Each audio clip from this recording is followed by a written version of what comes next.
pense à une prise de parole assez récente où c'était pas évident de prendre la parole devant une centaine de professionnels de santé, de médecins. Petite conférence, 45 minutes où je prenais la parole. Et en fait, la disposition de la salle faisait que c'était vraiment très mal fait pour une prise de parole. C'était une scène mais très longue, très bas de plafond, assez mal éclairée. Le son n'était pas très bon. Bref, j'arrive en fait 45 minutes avant et je me rends assez vite compte que j'ai pas les cartes avec moi, j'ai pas le contexte avec moi. Et donc j'étais assez fatigué, donc je me dis bon bah, en fait il va falloir sortir un peu de mon script.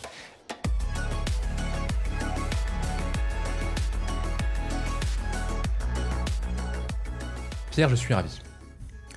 Je suis ravi parce que tu es à la fois une personne qui a l'habitude de parler en public, que ce soit dans le cadre professionnel aujourd'hui, que ce soit dans le cadre des conférences que tu as animées. Tu es aussi un ami, quelqu'un pour qui j'ai beaucoup d'estime, et quelqu'un qui a beaucoup inspiré une méthode que j'ai développée, dont on reparlera, la théorie du cadre. Et j'aurai grand plaisir de raconter le voyage qu'on a fait en Grèce à ce titre. D'abord, je voudrais savoir qui tu es, est-ce que tu pourrais te présenter, ou dire ce que tu fais, et on glissera par la suite sur la prise de parole et ton rapport à la parole. Non, avec plaisir Nicolas, et merci de m'inviter Plaisir. Dans ce super cadre. Je suis très très content de discuter avec toi aujourd'hui. Je m'appelle Pierre Boulier, je suis directeur dans les équipes d'EY Faber Novel, en charge de développer un secteur qui est le secteur de la santé. Et avant ça, j'ai 29 ans, je vis à Paris. Je suis hyper content d'être dans ce podcast. C'est toujours un exercice intéressant, je trouve, et j'espère qu'on va avoir un très bon échange. Et puis, voilà, ravi de répondre à tes questions. C'est un sujet qui n'est pas facile. C'est un sujet que j'ai la chance de toucher au quotidien, la prise de parole. Et en tout cas, c'est un sujet, moi, qui m'intéresse. Et c'est aussi l'occasion pour moi d'avoir un peu de réflexivité, de recul sur cet exercice. Puisque, pour moi, ça fait partie des exercices qu'on fait au quotidien, mais pour lesquels, parfois, on n'a pas le temps de prendre le recul, de savoir quel impact ça a eu ou quel impact ça n'a pas eu, et de travailler dessus. Donc, je prends ça aussi un peu comme une formation par Nicolas. Trop bien. Bah écoute, c'est un honneur. En parlant de formation, revenons un peu sur le Pierre avant le cadre professionnel. Tu as été amené à être auto-entrepreneur et donc à animer des interventions très jeunes. Est-ce que tu as eu besoin de te former à la prise de parole? Est-ce que c'est quelque chose que tu as développé sur le tas? Ouais, effectivement. Alors, en fait, lors de mes études, en tout cas en parallèle de mes études, j'ai eu la chance de monter plusieurs activités, dont une petite boutique de conseil qui s'appelait Young and Connected et qui avait pour objectif, effectivement, d'accompagner différents dirigeants, mais pas que, différentes équipes, différentes organisations en matière de transformation digitale, de prise de parole sur les réseaux sociaux. Et donc, dans ce cadre, j'étais beaucoup amené à faire de la formation. Okay. Et j'étais beaucoup amené à être face à différents types de publics pour lesquels il fallait effectivement expliquer différents concepts, mettre en pratique différents outils. Et pour répondre à ta question, est-ce que j'ai été formé? Alors, je ne dirais pas que j'ai été formé, mais j'ai été beaucoup accompagné. En fait, au début, j'étais assez jeune. J'avais 17 ans quand j'ai lancé mon activité. Et j'ai eu la chance de rencontrer, en fait, mes premiers clients, mes premières clientes, en l'occurrence, Cécile, pour ne pas la nommer, Delphine, qui ont été des personnes formidables, puisque très vite, elles ont cru en moi. D'abord pour travailler pour elles, pour une agence de communication, pour une école, et aussi pour me donner des opportunités de prendre la parole. D'abord dans des salles de classe, quand c'était au Conservatoire national des arts et métiers, ou face à des clients, quand c'était dans cette fameuse agence de communication pour laquelle je travaillais. Et surtout de me donner des conseils, donc à la fois me jeter dans le bain, et puis très rapidement être là aussi pour m'aider à me structurer, m'aider à progresser. Donc je ne sais pas si c'était une formation à la prise de parole, mais en tout cas, j'ai eu la chance d'être très, très, très rapidement entouré. Et puis, je dirais aussi que j'ai évolué dans un cadre familial où la prise de parole est assez importante du côté de mes parents. C'est-à-dire je pense notamment à ma mère, okay. qui prend beaucoup la parole aussi dans les différents métiers qu'elle a eu et qui a eu, je pense, à cœur de nous transmettre ça, peut-être un peu inconsciemment. J'ai eu la chance d'être dans une famille, on débattait beaucoup, on discutait beaucoup, de tout et de rien. Et je pense que ça aussi, ça forme un peu l'esprit, ça permet aussi d'avoir un peu des mécaniques, d'être peut-être un peu plus à l'aise, en tout cas d'avoir moins peur de se lancer. Ouais. Trop bien. Et par rapport à ça, tu parles du cadre familial, des repères, des personnes qui ont aidé. Je suis curieux parce qu'on se connaît personnellement, mais de base, je ne sais pas si on te prend il y a 15 ans, il y a 20 ans, tu es quelqu'un de plutôt timide, de plutôt extraverti, qui se met en avant, qui reste en retrait. On pourrait parler de la famille, etc. Mais par rapport à toi, tu es comment? Ouais, c'est amusant. Parfois, j'essaye de me décrire un peu en ces termes. Est-ce que je suis extraverti, introverti? Je vais te dire, je vais faire une réponse de Normand. Ça dépend un petit peu, ça dépend des contextes. Et je pense que j'ai été par le passé assez effectivement dans la communication, très peu dans la timidité, beaucoup à m'exprimer. Et je pense qu'à mesure que les années passent, j'essaye de développer, alors parfois pas assez, mais l'écoute et le silence, pour reprendre ta formule préférée. J'essaye de le développer parce que je sens aussi que parfois c'est dans le silence et c'est dans l'écoute qu'on a les meilleures réponses à nos questions. Donc je dirais que je viens d'un passé où je suis effectivement presque un peu hyperactif, j'aime beaucoup prendre la parole, j'aime beaucoup débattre et discuter. Et aujourd'hui, petit à petit, j'aime toujours ça, mais j'essaye aussi d'exercer un petit peu plus le calme et le regard et le silence. Ouais. Trop bien, super, parce que c'est vrai que moi je te vois comme quelqu'un comme ça, c'est-à-dire d'extraverti, qui a cette capacité à connecter facilement, qui aime la relation, qui s'en nourrit. Et si on revient sur tes premières expériences de prise de parole, je pense à tes premières conférences, tu l'as dit, tu étais jeune, et souvent un des problèmes qu'on rencontre quand on prend la parole, les gens que j'accompagne rencontrent beaucoup ça, c'est est-ce que je suis légitime? Est-ce que je suis à ma place? Comment tu as fait pour combattre ça? Est-ce que ça a été un échange psychologique interne? Est-ce que ça a été l'expérience et l'entraînement qui t'ont aidé? Comment on fait pour faire face au syndrome de l'imposteur? Écoute, moi je pense que le syndrome de l'imposteur, alors dans une moindre mesure, c'est parfois un super sentiment en fait à avoir. Pourquoi? Parce que je pense que le syndrome de l'imposteur, ça t'oblige à travailler en fait. Ça t'oblige à te préparer. Je dis pas qu'il faut se surpréparer, mais à l'inverse, en fait, arriver sans l'avoir, ce syndrome de l'imposteur peut aussi te mettre dans des pièges. On aura peut-être l'occasion d'en reparler. Mais moi, j'ai l'impression qu'en tout cas, quand j'étais très jeune et encore aujourd'hui, cette peur et cette adrénaline avant de prendre la parole, elle s'est jamais vraiment gommée. En fait, je l'ai toujours eu et je pense toujours l'avoir. Il y a très peu de prises de parole où j'arrive parfaitement détendu, parfaitement relaxé, puisque par définition, une prise de parole a un enjeu. Alors, pas forcément un enjeu gigantesque. Parfois, une prise de parole, ça peut être anodin, mais c'est déjà un enjeu de transmettre un message, de poser des questions, d'avoir des réponses à des choses importantes. Et donc, je pense que je l'ai toujours eu, ce syndrome de l'imposteur. Mais effectivement, quand j'étais beaucoup plus jeune, je l'avais particulièrement. Et j'ai eu la chance, encore une fois, grâce à différentes personnes qui m'ont fait confiance, de me retrouver dans des situations où je devais prendre la parole devant des très grands publics, devant parfois 200 personnes ou même devant des salles de classe où parfois c'est même plus difficile d'être devant seulement entre guillemets 15 personnes que 200 puisque tous les regards en fait sont perceptibles et ça j'ai dû le travailler. Je pense que la pratique a fait que petit à petit on construit ce qu'on veut dire, on construit aussi sa posture, on construit son identité, on développe aussi ce sens de l'humour pour avoir ce second degré là qui met un petit peu à l'aise et donc je pense que j'ai su le traverser, mais encore aujourd'hui c'est un sentiment qui m'habite et j'espère qu'il va m'habiter longtemps parce qu'il m'oblige à travailler.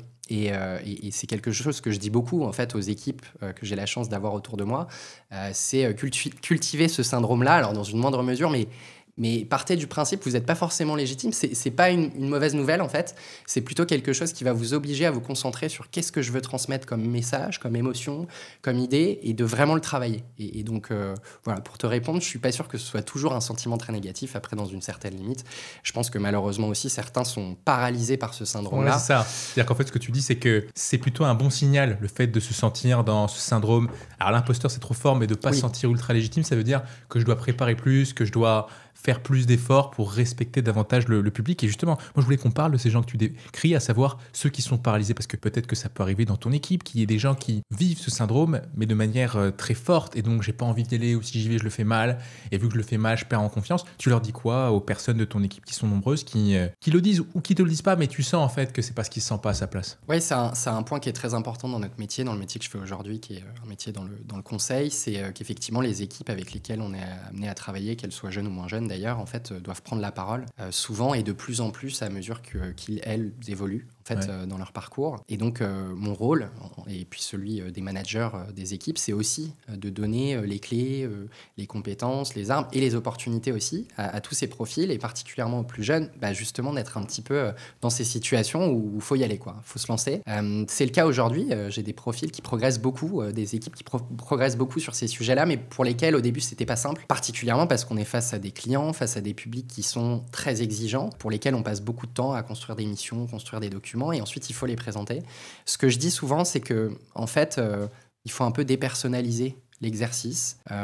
Il faut se dire qu'en fait, celui ou celle qui est regardé, c'est pas Nicolas, c'est pas Pierre dans l'absolu. Alors peut-être au début, les premières minutes, mais en fait, ce qui va être regardé, écouté, c'est vraiment le message, c'est vraiment le contenu. Et le fait est que je mets jamais les gens en danger de manière complètement aléatoire. Si je leur fais confiance pour prendre la parole, ou s'ils me font confiance pour prendre la parole, c'est qu'on a assez confiance sur le contenu et sur ce qu'on va partager. Alors après, dans la façon de le dire, il peut y avoir des petites hésitations, il peut y avoir des moments de doute, des moments de creux, mais c'est pas grave. En fait, si on est confiant sur le fond, si on est confiant sur ce qu'on veut dire, et si on pense connecter de la bonne façon avec les personnes en face de soi, je leur dis toujours normalement ça va très bien se passer. Et puis surtout sur les premières prises de parole, je suis là aussi, donc je peux être là si parfois il y a petite séquence ou une question qui est un peu plus difficile pour évidemment pas laisser la personne tout seul. Et c'est vraiment ce que j'ai essayé de cultiver avec mon équipe. Alors si ils regardent cet épisode, j'espère qu'ils hocheront de la tête, mais en tout cas, c'est vraiment ce qu'on essaye de développer. Et je pense que ça fait partie des vraies qualités. C'est top de dépersonnaliser, de se dire c'est pas moi qui suis important, entre guillemets. Ce qui est important, c'est le travail, ce qui est important, c'est l'équipe, ce qui est important, c'est le message. Et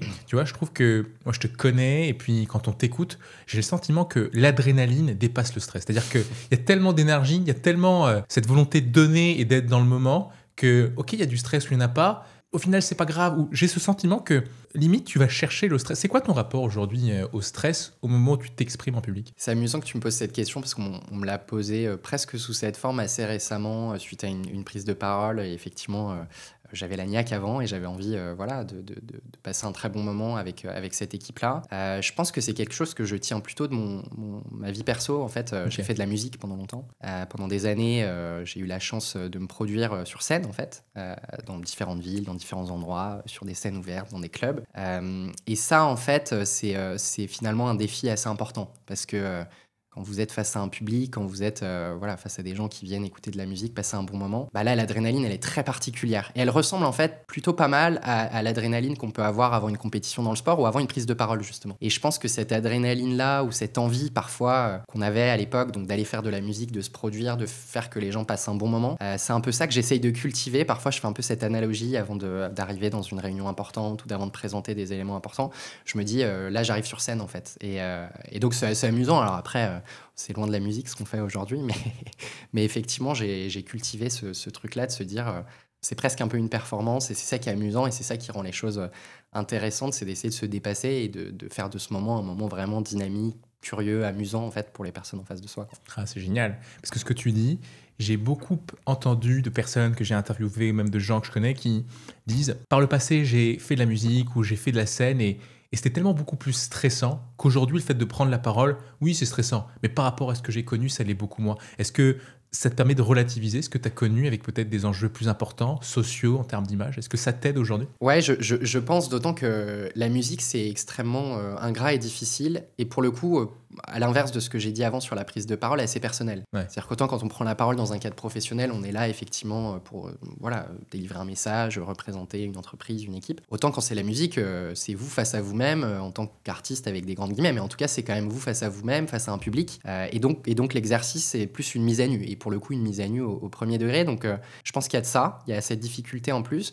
Mais à l'inverse, il y a eu aussi cette facilité de prendre un peu des fours, quoi. C'est-à-dire, en fait, quand on fait de la musique, ça marche pas tout le temps. Parfois, il y a beaucoup de public qui vient et ça se passe super bien. Et puis parfois, pour des raisons qui sont soit propres à ce que vous avez joué, soit propres au contexte de la soirée, ça prend pas tout à fait. Puis il y a moins de monde. Et donc, en fait, ce fait de prendre aussi des moments où ça se passe beaucoup moins bien, je pense que ça permet aussi d'être habitué à ce côté, en fait, je vais faire ce que je peux.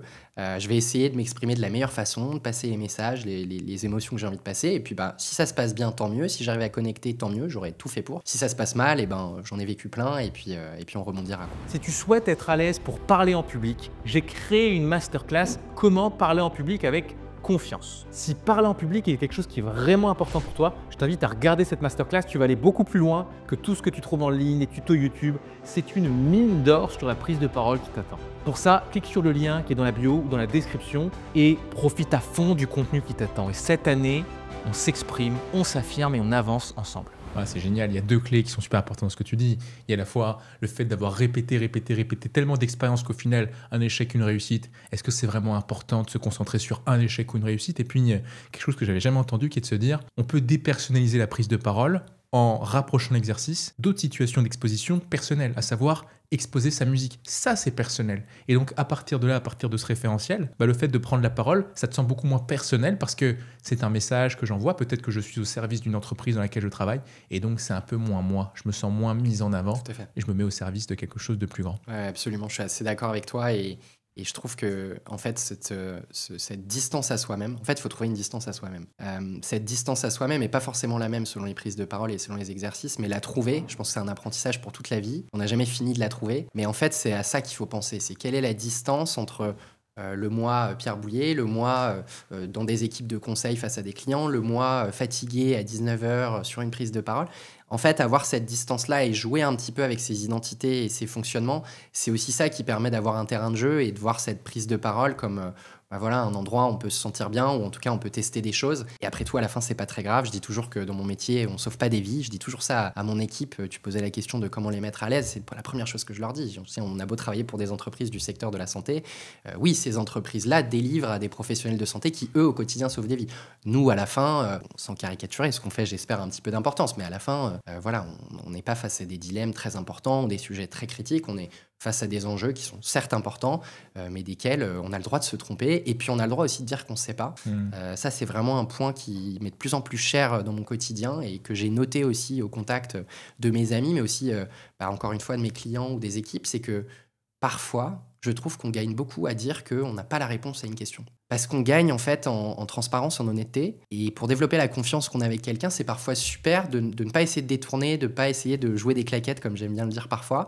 Mais en fait, de dire simplement, non, là-dessus, je vais devoir me renseigner, je vais devoir un peu prendre le temps pour vraiment vous répondre. J'avais carrément des questions par rapport à ça là-dessus, parce que tu occupes un poste à forte responsabilité aujourd'hui dans ton entreprise. Donc, tu as une image à assumer.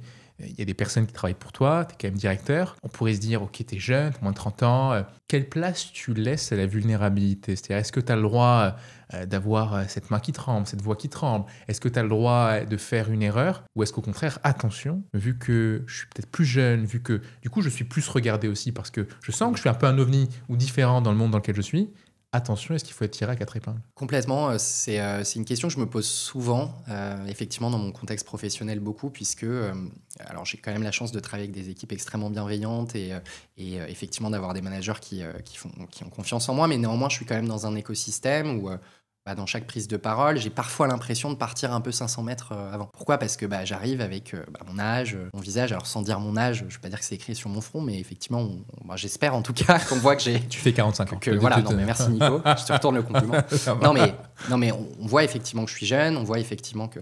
Donc j'ai l'impression de partir parfois un petit peu 500 mètres avant la course, d'avoir un peu de retard par défaut, mais néanmoins, je pense que ce qui est super important, c'est vraiment de se dire j'ai une passion pour l'exercice, j'ai une passion pour ce que je fais, je suis convaincu de ce que je vais raconter ou des questions que je vais poser, j'ai une vraie sincérité intellectuelle. Et encore une fois, dans ce que tu disais, ce côté c'est ok de pas savoir, c'est ok parfois de dire à une équipe écoute, sur cette question-là en particulier, je pense qu'il faut qu'on le travaille, j'ai pas la réponse, ou de dire à un client là, la question que vous me posez, elle est compliquée, je pense qu'il faut qu'on prenne le temps d'y répondre. C'est même beaucoup plus professionnel et c'est sécurisant. Parce qu'on a tendance justement à se dire, parce qu'on part 500 mètres avant, parce qu'on est plus jeune, on va devoir surcompenser par la connaissance, par l'expertise. C'est pas tout à fait vrai.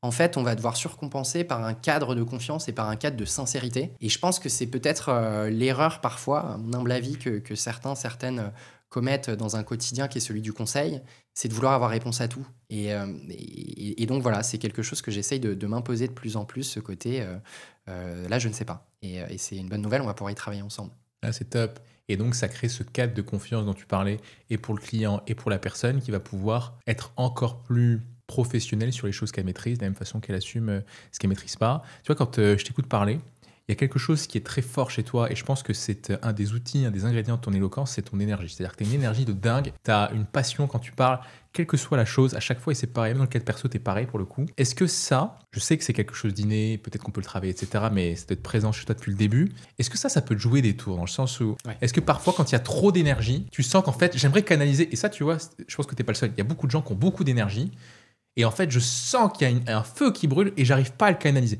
Et comment tu fais pour canaliser ça quand tu sens que tu es dans des endroits où il faut canaliser? C'est un de mes gros défauts, je pense, la surénergie, que ce soit dans le cadre pro ou perso. Parfois, en fait, je pense que j'aime bien débattre et contredire pour le plaisir du débat, pour le plaisir du contenu que ça peut générer, des questions que ça peut poser, ce qui est pas toujours très intelligent en fait. D'abord, c'est pas très intelligent socialement parce qu'on a juste le droit d'être d'accord et c'est une très bonne nouvelle, et parfois en étant d'accord on peut se dire des choses très intéressantes. Et le deuxième point, c'est que souvent ça te met dans une position où effectivement tu es dans cette énergie, tu es dans cette envie d'aller creuser une idée contradictoire, te faire l'avocat du diable simplement parce que tu trouves ça intéressant sur un moment donné, et tu peux vite être vexant, ou en tout cas tu peux vite trouver des mots qui sont pas forcément les bons, qui sont un peu abrupts et qui ne mettent pas finalement le contexte de la discussion au bon endroit, dans un contexte d'empathie, d'échange, de valeurs mutuelles. Tu vois, dans le cadre perso, du coup, même pro. Et là, j'en parle dans le cadre perso, mais dans le cadre pro, ce que ça peut générer aussi, c'est parfois de pas assez laisser la place. C'est-à-dire qu'en fait, on va être dans une réunion, dans un atelier avec d'autres membres de mon équipe, et puis je vais me rendre compte au milieu de la journée que peut-être là, je suis un peu trop mis en avant, je prends trop la parole, je veux trop être en proximité, et j'ai pas assez laissé d'autres s'exprimer sur le sujet. Donc voilà, ça peut se jouer dans les deux sens, et c'est vraiment un truc sur lequel j'essaye de bosser, et j'ai pas fini de le travailler, mais c'est ce côté attention à discerner qu'est-ce qui, d'une certaine manière, est amusant, mettant de l'énergie, de l'humour, de la contradiction, versus quel est vraiment l'objectif, ou en tout cas l'envie de la conversation. Et parfois, en fait, les deux, finalement, s'écartent, et c'est un peu dommage, puisqu'on se rend compte qu'on sort d'un échange ou d'une discussion pro-perso en n'ayant pas forcément une interaction très positive, ou alors une interaction qui a donné des choses intéressantes et constructives des deux côtés. Je trouve ça rare ce que tu dis, parce que souvent, en fait, c'est le défaut inverse qu'on observe, c'est-à-dire je prends pas assez de place, j'ai l'impression d'en prendre 80 alors que j'en prends 20%, et toi, tu dis que voilà, tu as peut-être cette tendance naturelle à prendre de la place parce que le driver derrière ça, c'est quoi? Parce que je pense que si tu partages le driver, ça pourrait être super intéressant pour les gens qui n'arrivent pas à en prendre. Qu'est-ce qui fait que tu es à l'aise pour prendre de la place? Trop parfois, mais en tout cas en prendre. Je pense que ça, c'est un point qu'on a en commun tous les deux. Tous les deux, on aime beaucoup rire. Je pense qu'on aime beaucoup l'humour, on aime bien les blagues, on aime bien être dans des contextes où il y a beaucoup de monde, dans une soirée, un dîner, et être un peu le clown de service. Alors, dans une moindre mesure, on n'est pas les gens les plus hilarants de la Terre, mais toi, tu l'es bien plus que moi. Ah, tu l'es bien plus que moi. Mais effectivement, je pense qu'on aime bien ce côté-là de casser la gêne assez rapidement avec des blagues. Surtout avec des gens qu'on connaît pas. Surtout dans un contexte où, en fait, il faut arriver et potentiellement, on peut se dire par défaut, on va arriver à une soirée, on va parler boulot, parler de choses un peu. Alors, c'est intéressant. Toi, t'adores et t'es passionné de ton boulot. Je dis pas que j'aime pas parler de mon boulot, mais parler dans des contextes où on veut se détendre, c'est vendredi soir, on n'est pas forcément obligé, on n'a pas forcément envie de parler de sujets très sérieux. Donc, on a souvent un peu cette réaction mutuelle de base, cette espèce de sentiment par défaut, d'être là pour se dire, ma valeur ce soir, ça va être d'être assez amusant, d'être assez rigolo, de poser des questions à des gens et de faire des petites vannes sympas. Et à la fin, sortir de cette soirée où finalement, on va se dire, peut-être que c'était rigolo, on a peut-être passé un bon moment, mais finalement, est-ce que j'ai vraiment connecté aux gens? Qu'est-ce que je sais d'eux? Qu'est-ce qu'ils savent de moi? Est-ce que finalement, on se reverra? Et en fait, les années passant, on se rend compte que c'est important de l'être, d'être rigolo, mais être le clown de service, c'est un peu trop. Pourquoi? Parce que fondamentalement, on construit pas des relations exceptionnelles ou mémorables, on construit des bons moments. Et je dis pas qu'il faut toujours construire des relations exceptionnelles, mais parfois, on manque peut-être aussi des connexions un peu plus profondes. Et trouver cet équilibre entre continuer à être rigolo, continuer à être amusant, et en même temps aussi trouver l'empathie et le silence pour connecter avec les gens, c'est pas facile. Et je pense que c'est un truc que tu fais beaucoup aussi. Et forcément, on va en parler parce que tu me lances des perches sur plein de sujets. Toi, ce côté justement humour, fait d'être drôle, etc., tu t'en sers pourquoi? C'est-à-dire, ok, tu vois, moi, je vais être très honnête. Si dans les soirées, j'essaie d'être un peu dans l'humour, etc., raconter n'importe quoi, je pense que ça m'aidait à combattre cette timidité parce qu'il y avait ce côté on se connaît pas et du coup, et comme beaucoup de gens, tu vois. Donc moi, c'est vraiment une timidité qui était là. Toi, il n'y a pas de timidité de base, j'imagine. Ça te sert à quoi? Parce qu'on pourrait se dire, je suis extraverti de ça, je peux connecter facilement aux gens. Ouais, c'est amusant. Je pense qu'effectivement, on est peut-être un peu différent là-dessus. Je dirais pas que je suis timide par défaut, mais ce que je dirais, c'est que l'humour, c'est un peu une arme peu courageuse, pour être sincère. Alors, elle reste quand même courageuse parce qu'il faut quand même faire des blagues, il faut quand même être présent dans la situation, prendre la parole. Parfois, c'est de l'humour très à froid, il n'y a pas besoin de beaucoup parler pour faire des blagues. Parfois, une blague bien placée, au bout de 10 minutes de conversation, on s'est tu, c'est très rigolo. Mais c'est un petit peu une sincérité qui est déguisée, qui est un peu lâche, qui est moins courageuse, je trouve, que simplement dire ce qu'on pense, mais qui permet quand même d'aller sur des terrains un peu plus audacieux. Parce que parfois, une blague, si elle est un peu poussée au 3e, au 4e degré, elle permet aussi d'aller sur des terrains de discussion on n'aurait peut-être pas eu si on était resté simplement sérieux et en ayant une discussion sur la météo, la pluie, le beau temps. Donc parfois, ça permet de s'amuser sur certains sujets et de discuter et de rendre les gens à l'aise, en fait. Et de rendre les gens dans des situations où, effectivement, c'est un assemblage de gens qui ne se connaissent pas. Premier degré, effectivement, les gens vont pas forcément être très à l'aise, ils vont dire des choses assez simples et c'est bien. Avec quelques blagues, parfois, on déclenche aussi un peu une émulation collective, un moment marrant. Et donc, moi, j'ai eu ce sentiment-là pendant des années. Je l'ai toujours parfois de se dire, en fait, en arrivant, en ayant même parfois une autre identité, en faisant des blagues, en racontant n'importe quoi. Souvent, on passe un très bon moment. Tu nous parles de ton identité de grutier que beaucoup de gens... Avec grand plaisir. Tout le plaisir est pour moi. Et tu vois, par rapport à ça, tu dis un truc là qui me fait penser à quelque chose, c'est que certainement que ce côté humoristique qui te permet d'aller dans quelque chose d'assez libre est une façon pour toi d'amener les autres aussi vers ce côté un peu libre, parce qu'on ne se connaît pas, on doit prétendre à être un petit peu parfait, un peu carré, parler de son job, son boulot, ses études. Certainement que cet humour un peu osé, un peu audacieux te permet de connecter beaucoup plus vite avec quelqu'un et d'amener cette personne vers ce cadre osé, audacieux que tu te permet d'instaurer. Oui, peut-être, et je pense que ça permet surtout de me détendre aussi. En fait, c'est aussi des espaces dans lesquels, voilà, encore une fois, je dois sortir du Pierre dans le cadre professionnel, voilà, qui a pour responsabilité des choses qui sont pas toujours simples, des choses qui sont stressantes. Bah, c'est des moments où aussi, en fait, on peut simplement rigoler et pas se prendre au sérieux. Et je pense que ça fait du bien. Non pas qu'au quotidien, je me prends toujours au sérieux, mais c'est quand même un cadre qui est très, voilà, qui est très clos, avec des règles, des principes, des règles informelles. Voilà, dans le quotidien perso, il y a presque l'extrême opposé, il y a presque cette espèce de lâcher-prise complet qui est presque trop, et parfois on s'en est marré, on a eu des fous rires pendant presque 1 heure à des soirées, on a invité chez les gens, alors on se dit c'est presque trop, pourquoi ils rigolent, on sait même plus pourquoi on rigole à la fin. Mais ça, j'aime beaucoup, parce qu'en fait, quel que soit le respect qu'on a mutuellement, que j'ai pour mes amis, que j'ai pour toi, je sais que tout ce qu'on fait au quotidien est important mais n'est pas grave et qu'on peut aussi se retrouver et dire n'importe quoi. Et je pense que ça me rassure beaucoup en fait, de me dire que je suis pas enfermé dans un personnage qui est un personnage professionnel, qui doit performer, qui doit rendre des comptes, atteindre ses chiffres. Je suis aussi quelqu'un simplement qui a envie de se taper des barres et c'est très sympa aussi. Ah, c'est génial parce que tu vois ce que tu dis. Et c'est vrai pour le coup, je me rappelle, on était partis en vacances en Grèce, c'était 2021. Ouais, je pense, ouais. Et j'ai vu en fait cette variété dans ta personne. C'est-à-dire que je voyais à la fois le côté parfait, carré, qui est capable sur des sujets sérieux d'être vraiment parfait. Ce côté, on va dire, normal, un peu comme tout le monde. Ce côté cool, un peu drôle. Et puis ce côté libre qui partait en freestyle. Et j'étais hyper impressionné, hyper inspiré, je le suis toujours, par cette capacité que tu as à te balader de cadre en cadre. Et après, j'ai appelé ça la théorie du cadre. Et c'est vraiment le fait de t'avoir observé et d'avoir passé du temps avec toi, on va dire un peu prolongé, qui m'a donné envie d'écrire ce truc. Et pendant longtemps, ouais, tu as été le modèle de cette théorie.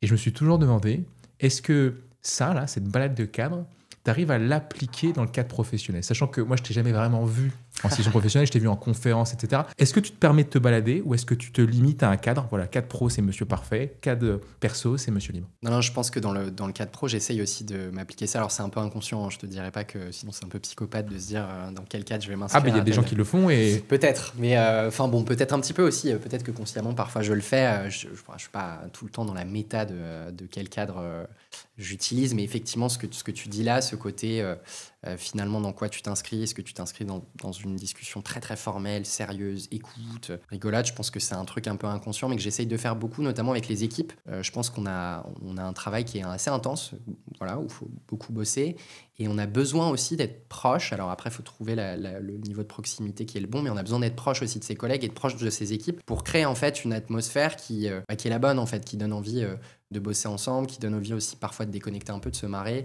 Je pense qu'il faut trouver un petit peu cette capacité-là. Donc, j'ai pas du tout de mal à parler de choses très perso aussi avec des collègues, à faire des vannes, à être beaucoup plus détente sur les moments où on a des pauses ensemble, où on rigole ensemble. Je pense que c'est hyper important et j'essaye vraiment de me l'appliquer parce qu'encore une fois, le masque, alors c'est pas le masque, mais en tout cas le rôle, tu veux dire ouais, l'espèce de concentration permanente où chaque interaction, chaque call de ta journée, chaque réunion, il y a un enjeu. Alors parfois d'écoute, parfois de prise de parole. Il est assez fatigant psychologiquement, mais à de bons égards, hein, c'est super intéressant, mais il est assez fatigant. Donc avoir des gens qui savent aussi voir qui tu es aussi socialement de manière très simple, qui connaissent un peu ta vie, avec qui tu peux discuter de tout et de rien et qui bossent avec toi, c'est super important. Et c'est ce qui fait aujourd'hui que j'ai un lien très particulier, par exemple à l'équipe que aux personnes que j'ai eu la chance de manager et avec qui j'ai eu la chance de bosser. On a gardé ce lien très fort, pas uniquement parce qu'on bossait bien ensemble, ce qui est une part de l'histoire, mais aussi parce qu'en fait on n'avait pas de mal à connecter, à se donner des nouvelles, à discuter de sujets importants, de sujets de vie, de sujets moins importants. Et j'espère pouvoir garder ces relations-là aussi pour ça. Et c'est un truc qui m'est très cher, en tout cas, dans mon quotidien pro. Ouais, je trouve ça génial parce que ce que tu dis, c'est que en gros, la différence, c'est plus pro-perso, c'est public intime, quoi. Ouais, et donc, je suis capable de mettre du perso dans le pro parce qu'il y a de l'intimité. L'intimité, c'est autre chose. Et puis, il y a quelque chose de public que j'assume totalement. Tu dis aussi que il faut savoir gérer l'effort. On est dans des métiers avec beaucoup de travail. Tu es dans un métier dans lequel tu bosses beaucoup. Est-ce que tu as cette espèce de croyance qui est que, quoi qu'il arrive, même si j'ai pas assez dormi, même si j'ai pas bien mangé, même si je suis pas en forme, tu t'en sortiras quoi qu'il arrive? Ou est-ce que si t'as pas fait gaffe à côté, on sait jamais, ça pourrait mal se passer? Si tu vois, je pense que tu dois aussi pas mal te poser ces questions-là. Je sais que tu te déplaces beaucoup, tu as beaucoup de déplacements pro, tu bosses énormément, tu bosses quasiment tous les jours, si ce n'est tous les jours. Donc tu dois avoir aussi ce sentiment parfois de te dire, là, est-ce que je suis au bon niveau d'énergie? Est-ce que je vais être au bon niveau d'interaction? Moi, j'ai observé quelque chose, alors je ne sais pas si c'est bien ou pas bien, mais j'ai observé quand j'étais un peu plus fatigué ou que j'avais moins bien mangé, moins bien dormi ou un peu plus préoccupé, paradoxalement, je vais mieux arriver à lâcher prise en fait. Pareil, c'est exactement être un peu plus détendu, tu vois. Toi aussi? Alors, pareil. parfois c'est bien, parfois c'est pas bien. Parfois l'exercice fait que c'est parfait et que du coup ça crée une dynamique qui est la bonne. Parfois, malheureusement, je dis pas exactement tout ce que j'avais prévu de dire ou je pose pas toutes les questions que j'avais prévu de poser et puis tant pis. Mais paradoxalement, je trouve que le stress que j'ai toujours néanmoins me pèse un peu moins et je vais être plus naturel. Et donc j'aime bien ça. Je pense à une prise de parole assez récente où c'était pas évident. On était dans l'Est de la France et je devais prendre la parole devant une centaine de professionnels de santé, de médecins, de tout type de spécialités qui venaient en fait à la fin d'une journée de congrès pour une petite conférence de 45 minutes où je prenais la parole sur l'usage de l'intelligence artificielle générative en santé. Peu importe. Et en fait, la disposition de la salle faisait que c'était vraiment très mal fait pour une prise de parole. C'était comment? C'était en U ou c'était... Oui, c'était pas vraiment U, c'était une scène mais très longue, très bas de plafond, assez mal éclairée. Le son n'était pas très bon. Bref, j'arrive en fait 45 minutes avant et je me rends assez vite compte que j'ai pas les cartes avec moi, j'ai pas le contexte avec moi. Et accessoirement, pour revenir sur ta question, j'étais assez fatigué parce que j'avais une semaine très difficile, je crois que c'était un jeudi. Donc j'étais pas au maximum de mon énergie. Et donc tous les médecins arrivent au fur et à mesure, se mettent dans cette salle, certains debout, certains assis. Donc du coup, c'est tout de suite un peu la cohue, tout le monde discute, t'as dû vivre ça des dizaines de fois. En fait, on est dans un contexte qui est pas tout à fait propice. Comment tu te sens quand tu vois ça? Tu les sens arriver, tu te dis quoi? Et donc j'étais assez fatigué, donc je me dis en fait il va falloir sortir un peu de mon script, sortir du cadre pour reprendre ton expression. Donc finalement ce que j'avais préparé, je me dis en fait là il va falloir que j'essaye de les capter un peu différemment. Et donc il y a eu à peu près 45 minutes de prise de parole où en fait au bout de 10 minutes c'était le brouhaha. Alors certains m'écoutaient, d'autres un peu moins, d'autres buvaient un coup, d'autres rigolaient. Et en fait, c'était très sympathique parce que en fait, j'étais pas là pour un sujet grave, j'étais là pour leur montrer des outils, des technologies qu'ils peuvent utiliser au quotidien. Donc, en fait, assez rapidement, quand j'ai commencé à leur montrer les outils, je suis descendu de la scène, je suis allé voir les gens, je leur ai dit attendez, je vous montre sur votre téléphone comment on fait. Je suis revenu, j'ai repris T'étais à l'aise avec ça, c'est-à-dire le fait de casser un petit peu le quatrième mur. Complètement. Et en fait, j'étais super à l'aise dans ce truc de dire mais en fait, là, c'est pas une prise de parole où t'es sur scène et où ça va être très descendant. En fait, c'est un moment collectif, convivial où tout le monde prend l'apéro et on va parler d'un sujet sympa qui est un sujet de technologie et on va passer un bon moment ensemble. Et on a passé un super moment parce qu'en fait, tout le monde s'est aussi un peu pris au jeu et je pense m'a pas pris de pitié mais en tout cas m'a pris d'empathie de se dire il est là, c'est cool, il prend du temps pour nous, là quand même on va l'écouter, sympa, il nous fait tester des choses. Et en fait les 45 minutes sont passées en 30 secondes, enfin en tout cas j'ai l'impression que c'est passé à une vitesse folle. Et après j'ai eu la chance de discuter avec tous, on avait un apéritif qui continue après, c'était un super moment, j'ai pu discuter avec les gens qui sont venus me voir, on a pu prolonger l'échange et c'était top. Et en fait j'étais juste fatigué dans un mauvais contexte où en fait j'avais pas les cartes avec moi, mais comme je m'en suis rendu compte très vite, je me suis dit allez, après tout ces 45 minutes on va voir ce qu'on peut faire, allons-y. Et c'était un moment très sympa. Mais c'est génial de se dire au final je peux me balader de cadre en cadre, mais je peux aussi agir sur le cadre. Et donc au final j'ai beaucoup moins d'appréhension parce que même si ça venait à se déformer, je maîtrise. Et si je maîtrise, je vais évoluer avec le cadre. Alors que celui qui veut contrôler, attends, mais il faut qu'il m'écoute, il faut que ça se passe. Tout à fait. Et face à des médecins, on peut vite être impressionné. Et tu vois, le fait que tu racontes cette anecdote me pousse à te poser cette question. Est-ce qu'il y a eu une prise de parole qui, au contraire, s'est pas aussi bien passée? Je te pose cette question parce que je pense que ça aide beaucoup à connecter avec le public, de se dire, au-delà de tout ce qui se passe bien, au-delà de tout ce que je sais faire, est-ce qu'il y a des choses où ce jour-là où tu t'es dit là j'étais pas chaud quoi. Ouais, Nico, plein. Alors je vais pas te dire toutes les semaines, mais de manière assez fréquente, on a des prises de parole qui se passent moins bien. Et j'ai des prises de parole qui se passent moins bien pour plein de raisons. Alors parfois, sans dépersonnaliser le truc, mais parfois le cadre fait que ça va être très dur. Alors même si tu peux agir un peu dessus, le cadre, et je vais te raconter juste après, fait que tu es dans une situation, en fait, ça va être quand même très compliqué d'avoir un échange constructif, de connecter aux gens. Et puis parfois, tout simplement parce que tu as préparé pas de la bonne façon, pas les bons sujets, pas les bons enjeux, et tu n'as pas forcément réussi à rebondir pour aller sur un autre chemin, une autre route, et du coup, tu connectes pas très bien. J'ai un exemple assez récent en date. Alors, j'avais pas forcément mis toutes les cartes de mon côté, puisque en fait, c'était un atelier de 3 heures à distance. Ok. Une dizaine de personnes, donc déjà là normalement mon cerveau de consultant te dit warning, ça va être très compliqué, à distance 3 heures sans pause, on avait vaguement une pause de 10 minutes, tu te dis c'est un peu compliqué, des gens de différents pays, donc différentes zones géographiques et donc décalage horaire pour certains, enfin voilà, pas tous les mêmes heures de la journée. Et puis moi j'étais en fait en break, j'avais pas pu enlever ce jour de pause et donc j'étais en fait au lendemain d'un mariage chez des amis, le mariage d'un très bon couple d'amis en Espagne, un lendemain d'une fête comme t'imagines, on a bien rigolé et bien bu. Et donc je me suis retrouvé cet après-midi là, donc de 15h à 18h en atelier à distance avec, c'est ça, 10-15 10-15 clients à discuter d'un sujet, une feuille de route en l'occurrence, pour une stratégie sur les ressources humaines. C'était Et comment, c'était très justement difficile en fait. T'es comment? Enfin, tu te sentais comment? Déjà, Fatigué? j'étais fatigué, Ouais. j'étais pas dans mon contexte. On était dans une maison où en fait... Ah, tu l'as fait en Espagne, du coup, t'es Ouais, pas ouais. rentré. D'accord. Le Ok. Wi-Fi était pas terrible. En plus, j'avais pas vraiment de fond à peu près présentable. Donc, je me mets devant un mur sur une chaise qui est pas bien. Donc là, en fait, tu as à peu près tout le contexte. Et puis, encore une fois, c'est 3 heures à distance qui est jamais très recommandable. Puisque Ouais. bah, tu sais, comme moi, que en fait, les gens ont parfois plus de mal à connecter sur les temps longs à distance. Sur les temps courts, ça va. Sur les temps longs, j'ai l'impression que parfois, c'est un peu plus difficile. Donc, il faut un autre format de prise de parole. J'avais évidemment tout préparé. On avait des ateliers qui étaient très bien ficelés avec mon équipe. Et puis, bah, pendant 3 heures, j'ai dû animer cette session.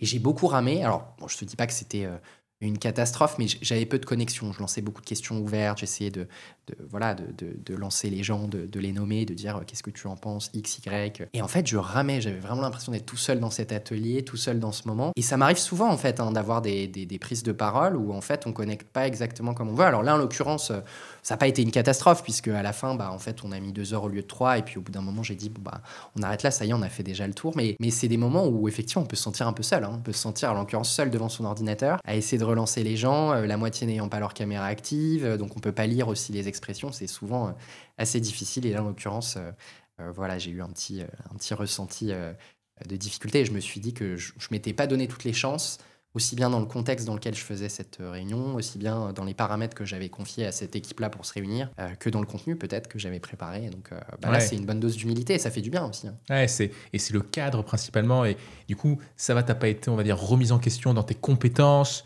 ou dans ta prise de parole, dans ta façon de t'exprimer. Je m'interroge là-dessus, c'est-à-dire, est-ce qu'il peut t'arriver à l'inverse de faire une très bonne prise de parole, c'est-à-dire que voilà, tu t'es senti super bien, c'était clair, efficace, et tu sens qu'en termes justement d'impact sur le public, bah, c'était pas si fou que ça. C'est-à-dire que je m'interroge en ce moment sur, ok, peut-être que je me sens bien pour parler, mais si ça se trouve, je brasse du vent ou j'ai pas d'impact. Comment tu es sûr que le public auquel tu t'adresses a été impacté par ce que tu as dit? Ouais, c'est un élément que j'essaye aussi de capter.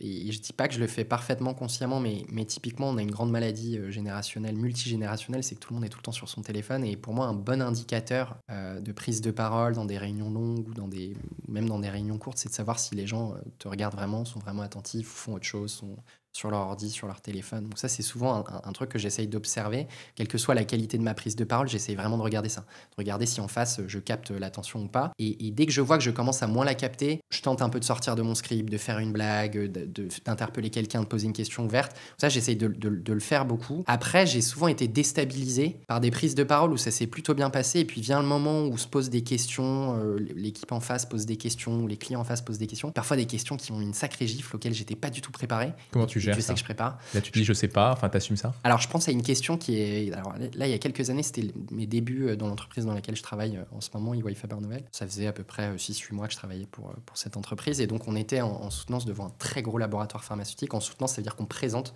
une mission qu'on va potentiellement remporter ou non face à d'autres concurrents. Et dans cette soutenance, chacun prend la parole. Je prends la parole sur la méthodologie qu'on va employer. Bon, bref, je vous passe les détails, c'est pas passionnant. Et donc, les questions arrivent. Première question sur le timing du projet, sur les enjeux. Troisième question, là, qui nous est dédiée droit dans les yeux. Un des clients de l'audience me pose la question, me dit « Comment vous allez me décevoir dans le cadre de cette mission? À partir de quand ?» Là, autant vous dire que j'étais pas préparé. Et puis là, c'est vraiment pas des questions que vous pouvez anticiper en préparation avant. Ouais, c'est une question rhétorique, donc qui appelle pas vraiment de réponse. Ouais, c'est très compliqué. Et donc là, j'ai un peu perdu mes moyens, j'ai un peu bafouillé. J'ai essayé de trouver des choses.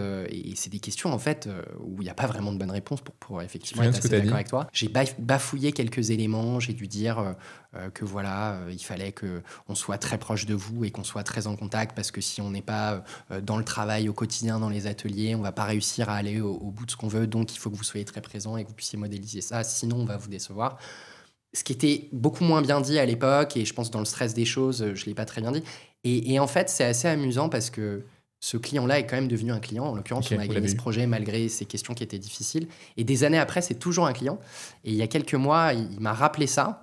Moi, je m'en rappelais, mais je ne savais pas du tout que lui s'en rappelait. C'est un dirigeant, il voit plein de gens, il fait plein de projets, plein de sujets. Donc, en fait, et c'est lui qui m'a rappelé ça. Il m'a dit, tu te rappelles de cette soutenance? On était à Paris, je t'avais posé cette question-là, ça t'avait mis particulièrement mal à l'aise, et on en a beaucoup rigolé. Et je l'ai remercié pour ça, parce que c'est effectivement un moment amusant, et c'est son côté taquin que j'aime beaucoup au quotidien, que j'ai découvert après de sa personnalité. C'est son côté un peu poil à gratter qui te pousse aussi à te dépasser, à pas être dans tes convictions, que j'adore. Mais ça interroge, parce que tu sais, ce côté, j'ai le sentiment que cette capacité à aller à tacler, à griffer, etc. Certaines personnes l'ont, d'autres l'ont pas. Mais souvent, les gens qui l'ont vont l'avoir avec un certain type de personne. Parce que la personne est plus jeune, parce que c'est une femme, Ouais. peut-être parce qu'elle a des origines, etc. Comment tu gères ça? Parce que on pourrait être tenté, tu sais, de vouloir taquiner, etc. Est-ce que le fait d'avoir la tenue que tu n'as pas toujours eu, il y a une évolution dans ton style vestimentaire, c'est une façon aussi d'éviter à ce qu'on essaie de t'embêter sur ces points qu'on embêterait ou qu'on ne soulèverait pas si tu avais, je sais pas moi, 30 ans de plus ou plus difficilement? Du coup, par définition, j'aurais du mal à te répondre puisqu'on verra dans 30 ans. Mais c'est un point qui est clé pour moi. Il y a une phrase que j'aime bien qui dit habille-toi pour faire la fête et la fête viendra à toi. Qu'on peut prendre de plein de façons différentes en fait. Habille-toi pour faire la fête, ça veut dire prépare-toi, ça veut dire mets-toi dans des conditions qui vont faire que tu réussis, ou ça veut dire simplement habille-toi d'une certaine façon qui est adaptée. Mon grand-père disait l'élégance, c'est pas d'être le mieux habillé possible, c'est la bonne chose au bon endroit. C'est de s'habiller de la bonne façon pour le bon contexte. Et j'ai aussi un peu travaillé là-dessus, alors pas forcément sur mon style, mais sur le fait d'être toujours extrêmement présentable. Pourquoi? Parce que pour revenir à ce qu'on disait avant, par définition, je suis plus jeune. Et donc je vais être vu comme plus jeune et donc moins légitime par défaut. Et c'est pas méchant de la part des gens, mais par défaut, je pense qu'on a des biais. Et on a un biais mental qui fait qu'une personne jeune va être par définition... Quelque chose que tu observes dans le cadre de l'entreprise. Tout à fait. Ok. Tout à fait. Et c'est pas méchant, encore une fois, c'est normal. Ça crée une forme de méfiance. Une personne qui a 25 ans d'expérience, c'est une personne comme moi qui en a 2 fois moins, 3 fois moins, se dit nécessairement attention, je vais devoir être prudent sur ce qui va m'être dit sur la personne en face de moi. Et je pense que le style vestimentaire en fait partie. Et puis je trouve qu'il y a quelque chose d'assez désuet. Je pense que c'est un truc aussi qu'on partage. Alors je dis pas que les costumes sont complètement démodés, mais je pense qu'on est une génération, nous on a à peu près le même âge ou quasiment le même âge, où en fait mettre un costume c'est de plus en plus rare. Même sans cravate, mettre un costume c'est pas quelque chose qu'on voit beaucoup, sauf dans certaines professions très spécifiques, mais c'est quelque chose qu'on voit moins et que moi j'apprécie beaucoup parce que je trouve qu'il y a dans ce type de style ou en tout cas de vêtements une forme de respect aussi, une forme de voilà, j'ai pris soin aussi de ma tenue, j'ai pris soin de m'habiller et d'être là avec vous et d'être en tout cas le plus élégant que je peux, ou voilà, d'être dans une disposition qui fait que je le respecte énormément. Ça ne veut pas du tout dire que si on ne met pas de costume, encore une fois, on ne respecte pas son audience, pas du tout. Mais en tout cas, moi, c'est comme ça que je l'exprime. Le fait de vouloir en mettre un, pour moi, c'est le message qui est donné de j'ai vraiment pris soin d'être présentable aujourd'hui et d'être devant vous en mettant les cartes de mon côté. Et donc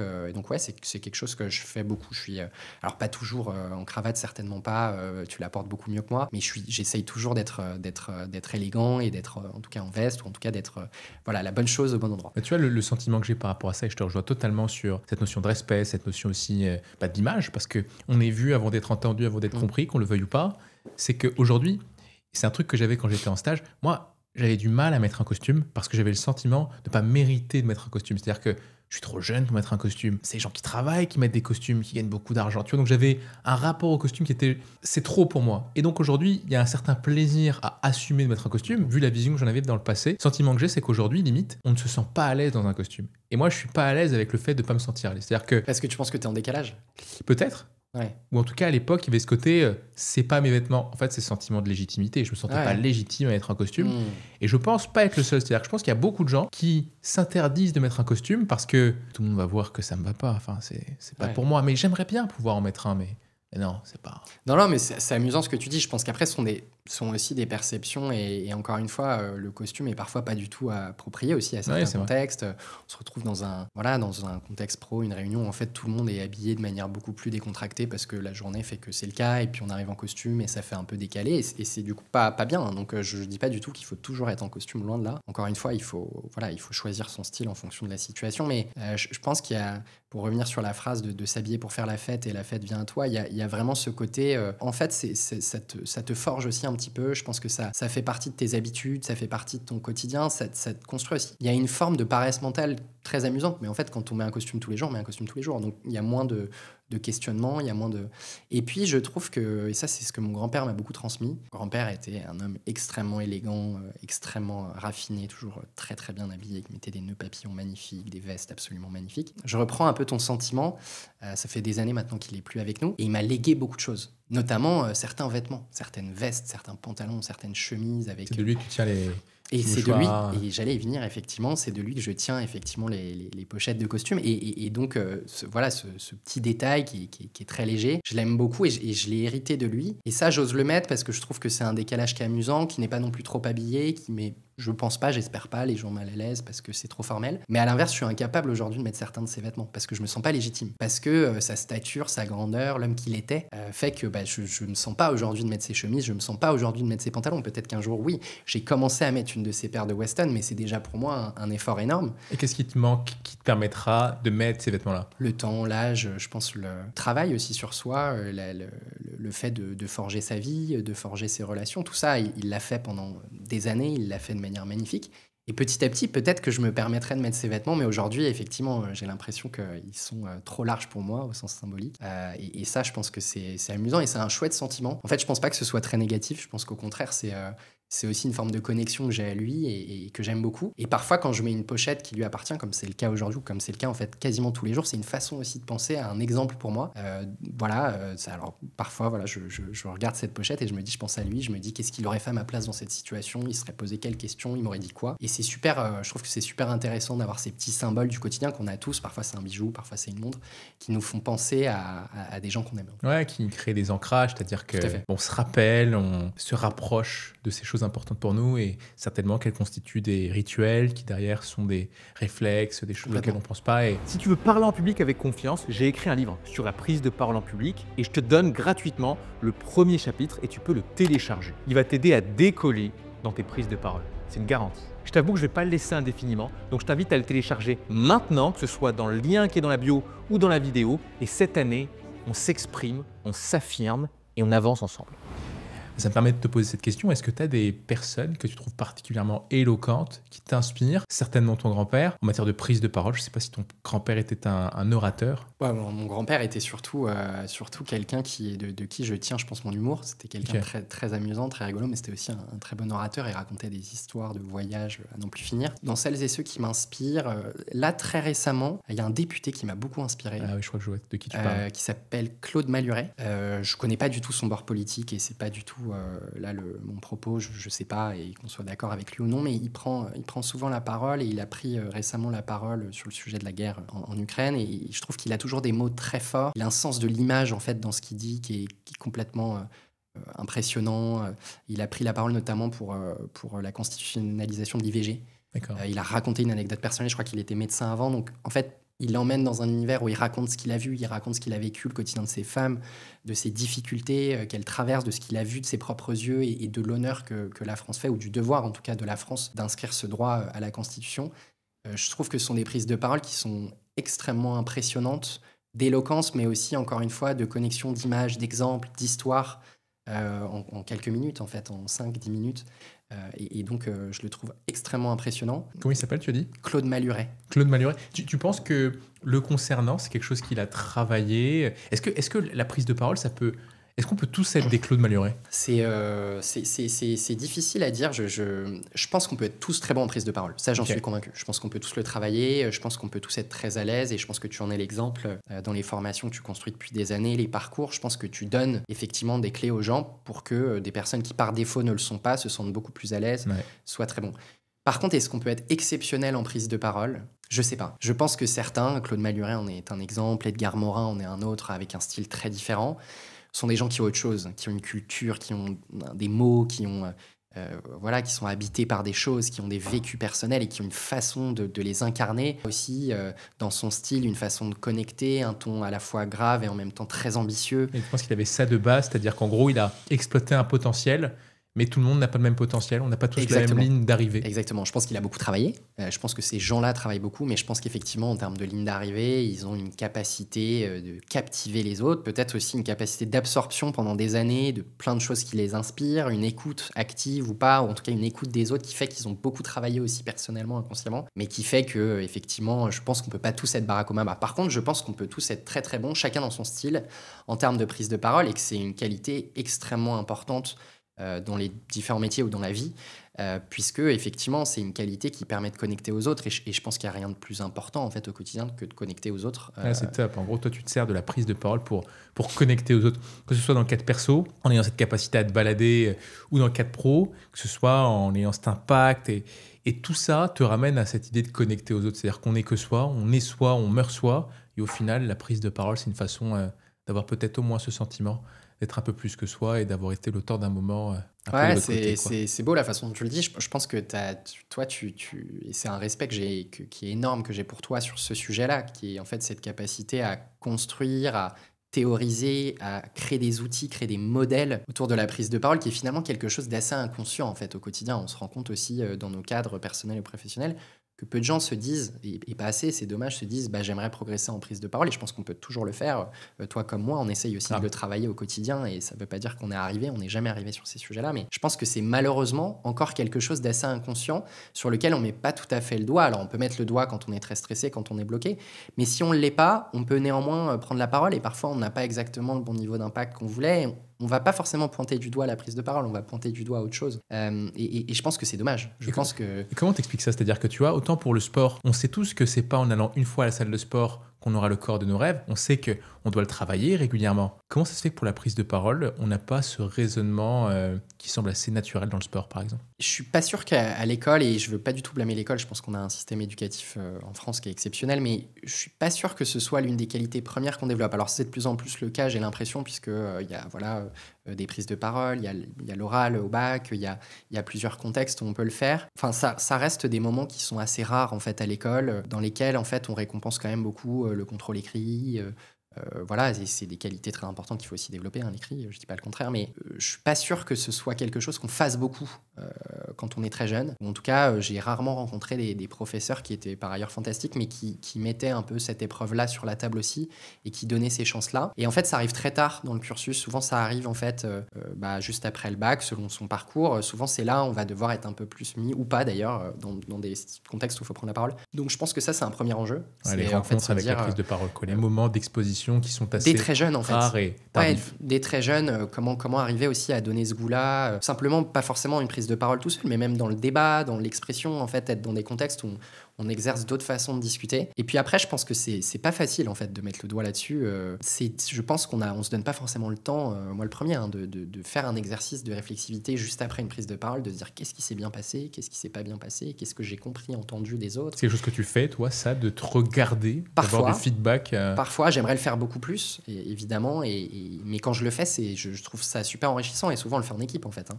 On se dit, après une prise de parole sur le fait de défendre une mission ou un sujet, on se dit, qu'est-ce qui a bien pris, qu'est-ce qui a pas bien pris, quelles étaient les questions qui nous ont mis en difficulté, comment on a présenté les choses. Donc oui, on le travaille un peu, et je pense que c'est super important, et vraiment j'invite tout le monde à le faire, puisqu'encore une fois c'est une qualité, et d'ailleurs que ce soit dans sa langue natale ou pas, c'est souvent même d'autant plus difficile quand c'est pas sa langue natale, de vraiment faire cet exercice-là, de se dire qu'est-ce que je veux transmettre, qu'est-ce que je veux dire, est-ce que j'ai réussi ou pas, est-ce que j'ai écouté suffisamment. Je pense que c'est une qualité fondamentale. Là, tu parles de langue natale, je sais que tu interviens très souvent en anglais.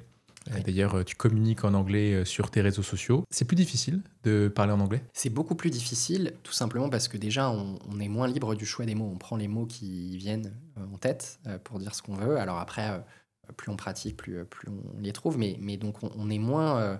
j'ai envie de dire, on est moins rigoureux sur la sélection précise du phrasé et de ce qu'on veut dire. On compose. Ce qui est bien aussi, parce que d'une certaine manière, quand les mots viennent naturellement, c'est parfois aussi sympa pour dire les choses de manière efficace. Et puis ce qui est intéressant avec l'anglais, c'est que les phrases sont plus courtes. Et donc c'est un exercice qui est plus difficile, puisqu'effectivement, on choisit moins les mots et les phrases sont plus courtes. Donc être impactant, c'est vraiment presque obligatoire en anglais. Et donc ça permet presque de travailler son français, en fait, de bosser l'anglais, puisque ça permet aussi de se dire, est-ce que là, j'ai choisi exactement la bonne punchline, la bonne phrase, le bon élément de langage. Donc ouais, j'aime beaucoup ça, mais c'est évidemment plus difficile. Ouais, je trouve ça hyper pertinent ce que tu dis.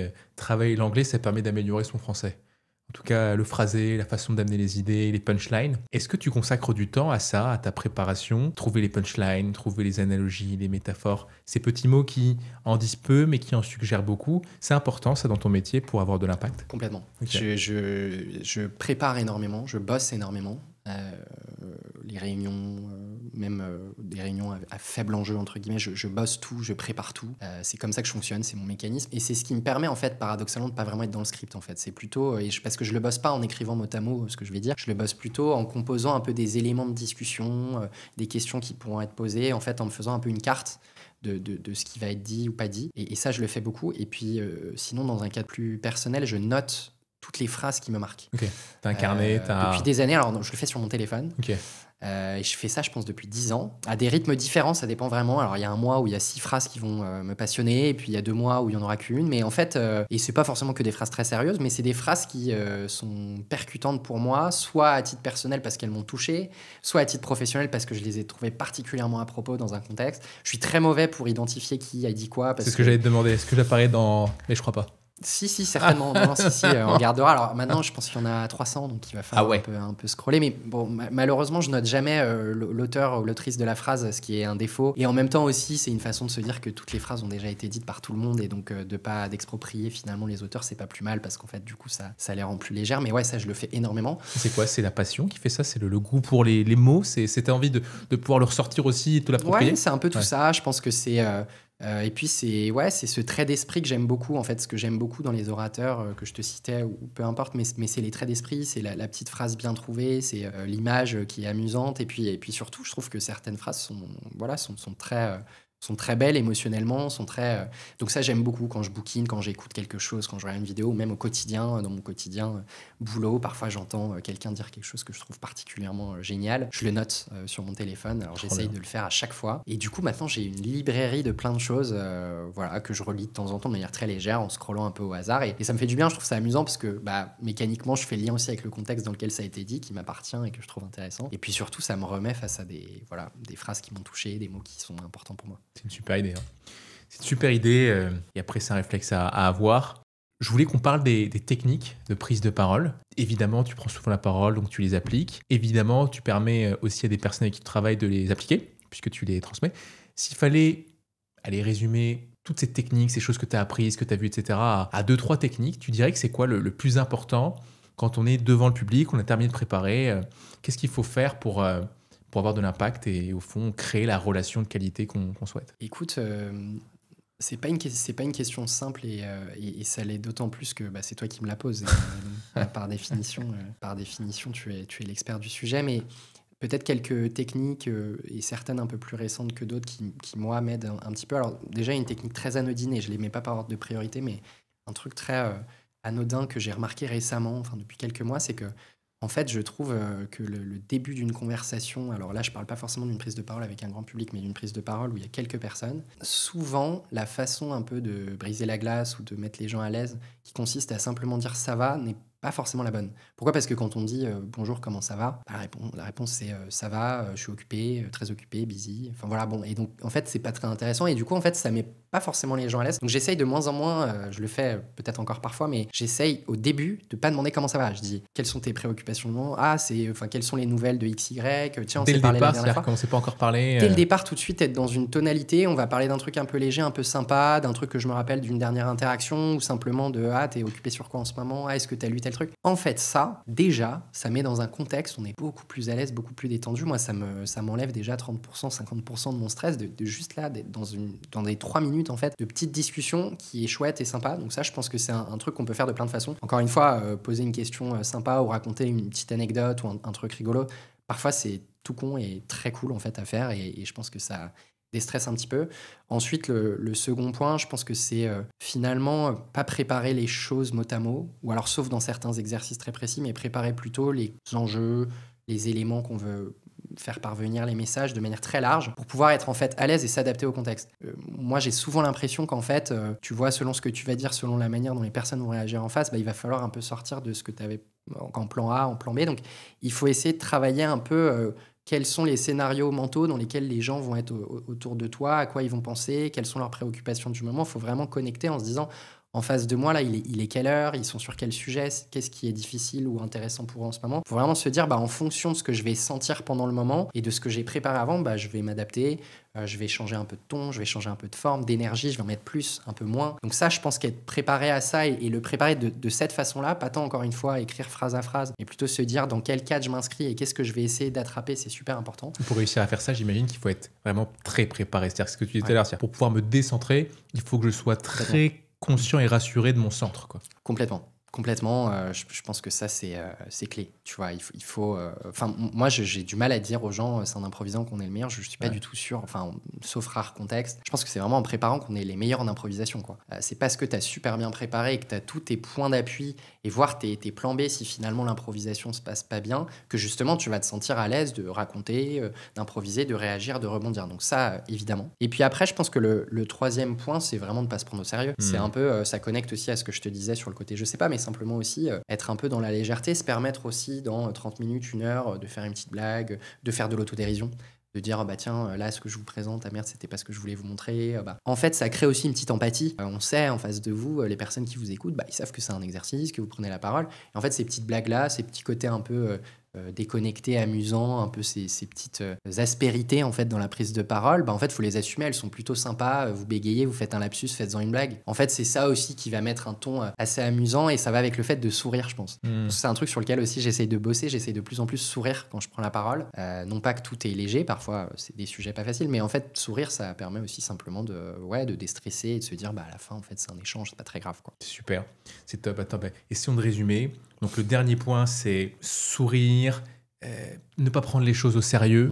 Le second, c'était avoir une espèce de préparation qui te permet de te décentrer et en même temps de ne pas être trop rigide dans ce qu'on a prévu de dire. Et le premier point que tu disais, je le tenais mais je l'ai oublié. Ne jamais poser la question de comment ça va danser. Ah oui, c'est ça, c'était l'accroche. D'avoir une accroche, c'est-à-dire plutôt que de faire quelque chose de classique, aller très vite dans la relation, ce qui te permet d'être à l'aise toi parce que tu es dans la relation et tu mets à l'aise aussi la personne. Et le faire sincèrement, pas simplement parce que ça vous met à l'aise, le faire sincèrement, poser des questions qui vous intéressent et qui sont rigolotes. Et à multiples égards, il faut quand même se dire qu'une prise de parole, moi en tout cas la façon dont je le vois, ça paraît être un instant T où en fait il y a l'avant, la préparation, la prise de parole et après c'est terminé.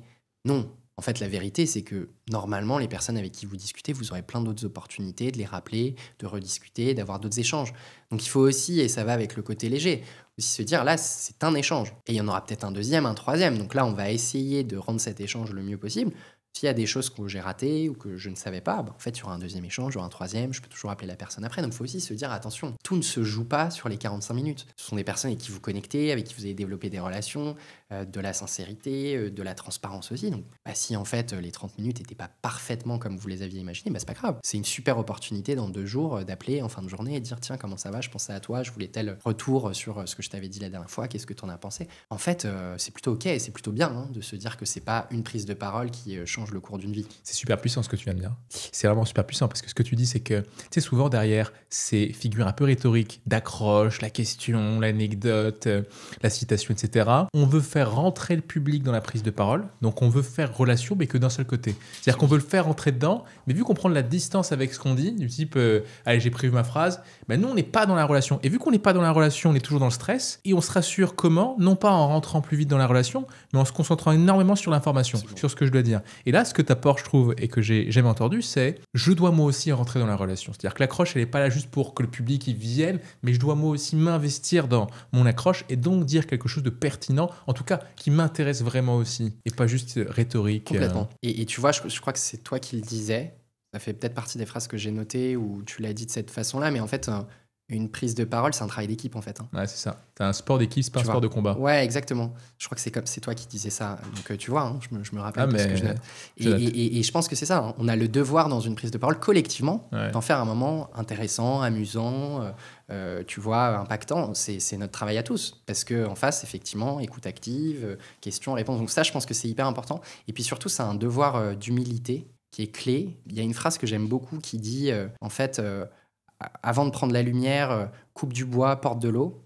Et après avoir pris la lumière, coupe du bois et porte de l'eau. Et en fait, j'aime bien cette phrase parce qu'en fait, ce qu'elle dit, c'est que tu vas avoir des succès dans ta vie sur certaines prises de parole, dans certains projets que tu vas lancer, dans certaines choses. Tout peut s'arrêter très vite et en fait, il faut bosser. Et il faut se remettre toujours en question et se dire, oui, là, peut-être que depuis 6 mois, j'ai un succès hallucinant sur tel sujet, ou la prise de parole que je viens de faire, j'ai l'impression qu'elle était vraiment géniale. Retourne au travail. Parce que, un, tout peut s'arrêter. Deux, on n'a pas fini d'apprendre. Et trois, encore une fois, quand tu sais ça, quand tu sais quelle que soit la qualité de ce qui va être le moment, et tu vas faire de ton mieux pour en rendre un moment qualitatif, tu sais qu'après, bah, tu vas continuer à bosser, tu vas continuer à travailler, à échanger avec les gens, à construire. Bah, c'est un moment comme un autre. Ouais, c'est clair. Il y a un curseur aussi à placer par rapport à l'humilité et la modestie, parce que tu sais, beaucoup des personnes que j'accompagne, même des personnes très haut placées, elles ont cette humilité, cette modestie de façon excessive, je trouve. C'est-à-dire que non, faut pas se mettre en avant.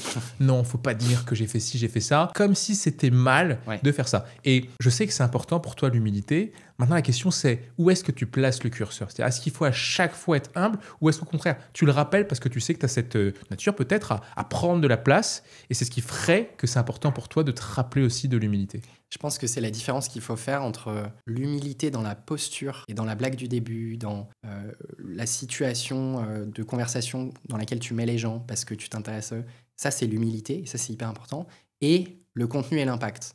Et le contenu et l'impact, je ne sais pas si humilité est le bon mot, mais là, pour le coup, il faut de l'envie, il faut de la conviction, il faut défendre son sujet, il faut y aller, il faut du rythme, et il faut trouver le bon. Et donc, je pense qu'il faut faire, alors, je ne sais pas si c'est une question de curseur, mais la différence entre l'humilité de qui je suis, moi qui ai un problème de micro à la 30e minute de ce que je dis et qui en fait une blague, et c'est très cool, et c'est sympa, et ah bah Pierre, il est cool, et le message que je suis en train de délivrer, où là, il faut quand même de l'impact et de l'intuition et de l'envie et de la connexion aux autres. Donc, ouais, je suis d'accord avec toi, c'est pas évident. Parce qu'en fait, cette humilité-là, elle peut être aussi bloquante, elle peut être liée à ce que tu décrivais au début, qui est le syndrome de l'imposteur. Elle peut se dire, et que j'aperçois chez les jeunes, malheureusement beaucoup chez les jeunes, chez les femmes aussi, c'est terrible qu'ils s'infligent ce syndrome de l'imposteur. Et c'est terrible. Je pense qu'on a ce devoir, celles et ceux qui ont peut-être un peu moins ce syndrome-là, bah, d'aider en fait celles et ceux autour de nous qui l'avons à se dire, oui, tu peux être humble et être extrêmement impactant en prise de parole. Les deux ne sont pas du tout incompatibles. Par contre, voilà, à toi d'être aussi léger, de trouver une identité qui va faire sourire les gens, rendre le moment agréable. Les deux sont tout à fait compatibles et souvent, c'est parce que les deux sont réunis que le moment se passe super bien. Ouais, donc ce que tu dis, c'est qu'on peut prendre de la place sans que ce soit mal. C'est-à-dire qu'on pourrait se dire, tu sais, quand tu dis prendre de la place, j'ai le sentiment que tu prends la place de quelqu'un. Prendre de la place, mais en fait, le sentiment que j'ai aussi, c'est que quand je suis devant un public, le public me donne la place et il attend que je la prenne. Si je la prends pas quelque part, je lui manque de respect à ce public qui me fait l'honneur de me laisser du temps et de l'espace, et je refuse de prendre la place qu'il me donne. Toi, dans ces situations-là, tu es totalement à l'aise avec le fait de prendre la place. Mais tu vois, Nico, ce narratif-là, oui, qui est un peu un truc que tu peux entendre dans ta tête, en fait, bien avant sûr, de prendre la parole, attention, je sais pas si c'est le vilain démon ou le ou même physiquement, tu vois, est-ce que j'y vais devant, est-ce que je reste que... Bien sûr. Je m'en détache pas mal. Alors, je dis pas que je suis pas stressé, mais en fait, on est dans une ère où finalement, si les gens n'ont pas envie de t'écouter, ils ont plein de trucs à faire. Et c'est pas grave. En fait, personne perdra du temps. En fait, aujourd'hui, les gens, limite, ont un problème de gestion de temps. En fait, ils sont en permanence connectés, en permanence sur autre chose. En fait, si par grand malheur, et je mets un malheur avec des grandes guillemets, parce qu'en fait, c'est jamais un malheur, ce que tu dis n'est pas très intéressant, on n'a pas rempli ton objectif, ce qui arrive, c'est pas très grave. En fait, les gens seront sur autre chose, et ben, ils t'écouteront à moitié, ils feront leur mail. Et personne, en fait, se retrouve dans un moment où, en fait, ils sortent de là en disant « Ah, c'était détestable, Nico a raconté n'importe quoi, on a passé un très mauvais moment. » Enfin, ça n'arrive pas. Le pire du pire qui puisse arriver, c'est qu'ils ont trouvé ça intéressant sans plus et qu'ils aient oublié dans 2 jours. Donc, en fait, encore une fois, ce truc-là, cette petite voix dans la tête qui dit « Mon Dieu, ces gens-là me confient du temps. » Encore une fois, il faut le respecter. Je dis pas qu'il faut arriver les mains dans les poches. Mais il faut savoir en prendre la distance. À la fin... voilà, il y a des prises de parole où les gens ont souvenir de ce que tu as généré en eux, et puis d'autres non. Et puis en fait, tant mieux. C'est pas grave, quoi. Tout n'est pas l'ultra performance, tout n'est pas le succès à 100%. C'est ce qu'on veut nous faire croire. On suit beaucoup des comptes, des réseaux sociaux. On pense que faut toujours entreprendre, faut faire plein de choses, faut gagner, faut réussir, faut tout ce qu'on faut. On voit des prises de parole sur parfois des interviews. En fait, seuls les mots choisis sont coupés, et donc on pense que tout le monde est un artiste de l'art oratoire et parfaitement à l'aise. Bon, la vérité, c'est que le monde est beaucoup plus normal et tout va bien. Ouais, c'est clair. Et je pense, tu vois, que la société, les politiques aussi, en France, contribuent beaucoup à cette image qu'on a de la prise de parole qui doit être incroyable, impeccable, invulnérable. Mais en vérité, les gens préfèrent beaucoup plus Monsieur Cool que Monsieur Parfait. Mais je sais pas si je suis d'accord avec ça. En fait, je pense que je l'ai été. Et je pense que la génération politique qui est la nôtre, particulièrement outre-Atlantique, vient un peu casser ça. Ouais, carrément. De plus en plus. Je pense que ça, c'est un sujet que je perçois beaucoup. C'est... tu vois, cette espèce de concours de vulgarité, d'insultes, de petites phrases qu'on voit dans certains pays. Je pense que ça vient complètement rebattre les cartes de manière très négative et donner des exemples qui sont vraiment pas les bons. Notamment aux jeunes générations, sur ce que c'est que l'impact et ce que c'est que la prise de parole, puisqu'on peut penser à tort, en fait, que force est de constater que ce genre d'attitude peut te faire devenir président d'une des nations les plus puissantes du monde. Mais est-ce que c'est vraiment ça le modèle? Est-ce qu'on ne peut pas remettre sur le devant de la scène des modèles précédents? On citait tout à l'heure Barack Obama, on peut en citer plein d'autres. Il y en a plein, des modèles où en fait on construisait ce qu'on disait, on trouvait les mots, on trouvait la justesse. Ça, moi, c'est un de mes grands regrets. En tout cas, c'est quelque chose qui me blesse beaucoup en ce moment, c'est de voir la pauvreté en fait de certaines discussions, de certains échanges, même sur les plateaux télé. Me dire, mais quelle est l'image, quel est l'impact qu'on donne en fait quand on se donne cette attitude par populisme, par appât du gain, par appât d'un électorat qui est frustré, qui est déçu, qui est triste et que je peux complètement entendre. Je pense pas du tout qu'aujourd'hui on se fasse du bien en fait à galvaniser ça et à galvaniser ces discours qui sont encore une fois bas, injurieux. Et c'est un peu nos bas instincts, tu vois, qui sont sollicités quand on écoute Trump. Moi, je lisais un bouquin qui parle de la communication haute, communication basse. Trump, c'est de la communication basse. C'est de la petite phrase, c'est du geste. Et quelque part, ces petits éléments ont une intensité et créent beaucoup d'émotions chez le public. Et ça, tu vois, je trouve qu'à Barack Obama, pour créer beaucoup d'intensité, plus compliqué. On va être admiratif. Et l'autre écueil que je vois, c'est que j'ai lisé un bouquin qui s'appelle Antifragile, qui t'explique que certaines personnes, donc tu connais le bouquin, Barack Obama est beaucoup moins antifragile qu'un Trump. C'est-à-dire qu'en gros, Barack Obama, un peu comme un verre, s'il tombe, il se casse. Alors que Trump, contrairement à un verre, c'est, je sais pas moi, un verre en plastique, s'il tombe, il se casse pas, il se relève. Parce que vu qu'il peut dire, tu vois, et vu qu'il peut dire plein de conneries, il est beaucoup plus capable de se mettre, de tester, de faire des choses. Alors que Barack Obama, vu qu'il est parfait, attention, au moindre verre, au moindre problème, voilà, c'est ça. Et c'est le problème de Monsieur Parfait qui est pas antifragile, qui est fragile. Et tu sais, Nico, je crois que c'est J.D. Vance, c'est le vice-président de Trump, qui disait ça il y a pas très longtemps, qui disait dans une conférence, ou je sais plus dans quel contexte il disait ça, il disait je vais certainement dire plein de conneries, mais au pire, on va bien rigoler. T'imagines quand même la gravité de dire ça quand t'es à ce niveau-là, devant ces audiences-là. Je pense qu'il y a une explication qui est peut-être très banale et j'enfonce une porte ouverte, mais c'est la TikTokisation en fait de la prise de parole. C'est-à-dire qu'il faut pouvoir le publier sur des formats très courts, de 4-6 secondes, où c'est le petit truc piquant, la réponse à un journaliste, le machin. Encore une fois, j'espère pas devenir un vieux con trop tôt, mais je pense qu'on appauvrit beaucoup de choses intellectuellement, en termes de parole, d'espace, et ça, c'est dur à voir. Je trouve que c'est assez dur à voir, et j'espère qu'on va réussir à retrouver des formats, notamment sur les réseaux sociaux, ou sur les médias, tout simplement, où on peut vraiment s'exprimer, on peut prendre le temps long. J'espère qu'on va reprendre goût à ça. En tout cas, c'est le but de ce podcast, en partie sur la prise de parole. On glisse lentement vers la fin de cette interview que j'ai pris beaucoup de plaisir à faire avec toi. Il y a 2 questions que j'aimerais te poser. La première, c'est tiens, est-ce que toi, tu as une question à me poser en lien avec la prise de parole ou autre chose? Ouais, complètement. Dis-moi tout. C'est quoi ta perception sur l'évolution du rapport que les gens que tu rencontres au quotidien ont avec la prise de parole? Est-ce que quand tu as commencé il y a 7, 8, 10 ans, ça fait très longtemps. Bientôt 10 ans, 9 ans. Bientôt 10 ans, c'est ça. Versus aujourd'hui, où en fait, tu rencontres des personnes et peut-être est-ce que tu sens qu'il y a une prise de conscience que c'est important ou pas? Est-ce que tu sens qu'il y a une évolution dans ce qu'on te demande, dans ce à quoi tu formes les gens? Est-ce qu'il y a des craintes qui évoluent? Est-ce que tu vois une évolution aujourd'hui des gens dans leur rapport à ça? Sur le fond, tu vois, il y a des invariants. Donc je pense que le vrai sujet de fond, c'est toujours la confiance en soi. C'est de plus en plus l'image de soi. C'est-à-dire qu'il y a des personnes qui réalisent que le vrai problème qu'elles ont, c'est « j'aime pas mon image ». En gros, j'aime pas me regarder. Et vu que j'aime pas mon image, il m'est difficile d'imaginer que les gens vont l'aimer. Et ça, le problème de l'image, si tu veux le dépasser, il faut absolument que tu apprennes à te regarder, mais à t'apprécier au sens premier du terme. S'apprécier, c'est se connaître. Et c'est pas fantasmer l'image qu'on renvoie aux gens. Tu vois, un des grands fantasmes qu'on a sur la prise de parole, c'est « je suis stressé et donc j'imagine que tout le monde voit que je stresse », alors qu'en vérité, je sens du stress, mais c'est pas l'image que je renvoie.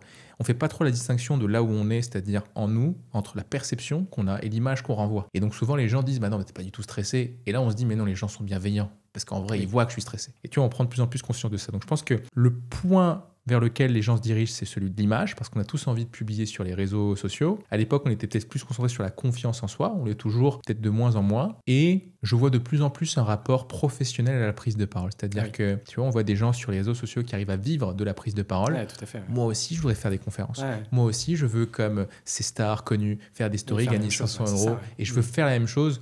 Donc, on veut de plus en plus ressembler aux personnes qu'on admire, et on veut se servir de la parole comme d'un moyen. Autant à l'époque, on est impressionné. J'y arriverai jamais, mais j'aime bien.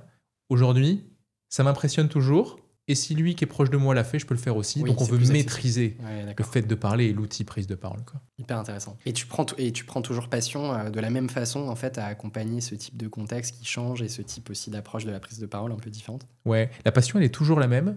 Et j'ai remarqué qu'elle est d'autant plus présente que j'accompagne des gens qui me ressemblent d'une certaine façon, avec qui j'arrive à connecter. Soit des gens qui ont vécu une grave difficulté, soit tu vois des ministres ou des gens avec beaucoup de responsabilités, où je sens qu'en fait le travail qu'on fait, il a un impact réel et que je pourrais voir des personnes qui ont de l'ambition, qui aiment bien bosser, des gros travail nomades. J'aime beaucoup bosser avec ce genre de personnes. Des personnes qui ont de grandes aspirations, ça me parle aussi. Ouais. Top. Trop bien. Et on arrive à la dernière question qui est, est-ce qu'il y a une anecdote, quelque chose que tu as vécu, que tu n'as jamais partagé avec personne? Que t'as jamais... Simple pour une dernière question. Ouais, mais c'est... Ouais, non, c'est top. Et peut-être qu'il t'est arrivé récemment, tu vois, quelque chose que tu as envie de nous partager, idéalement en lien avec la prise de parole, et qui pourrait faire penser à des choses, ouvrir des portes. Bref, quelque chose qui te viendra à l'esprit. C'est très simple comme question, merci beaucoup. Non, écoute, il y a une anecdote, alors je l'ai partagée à une personne, c'est pas une anecdote incroyable, mais c'était il y a à peu près un mois.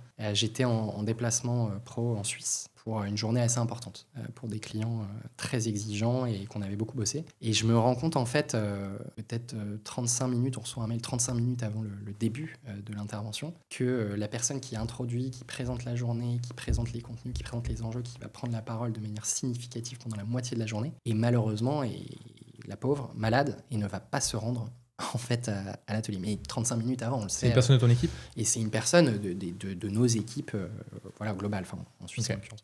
Donc la pauvre, terrible. Et nous, donc, on se retrouve dans cette situation où en fait, dans quelques minutes, on va devoir lancer les sujets. Et mon rôle était assez petit en fait dans cette journée. C'était en début d'après-midi. Il y avait une séquence très particulière où je venais présenter des éléments. J'avais absolument pas préparé et prévu de prendre la parole au début de la demi-journée. Et donc, là, en fait, de toute façon, tu n'as pas le choix. Hein. T'es dos au mur, il y a 20 personnes dans la salle. Je veux dire, on va pas meubler. C'est à toi de le faire. Enfin, je veux dire, quelqu'un d'autre aurait pu faire, d'accord. Non, c'est à moi de le faire. Et donc, étant la personne aussi co-responsable du sujet, c'est à moi de le faire.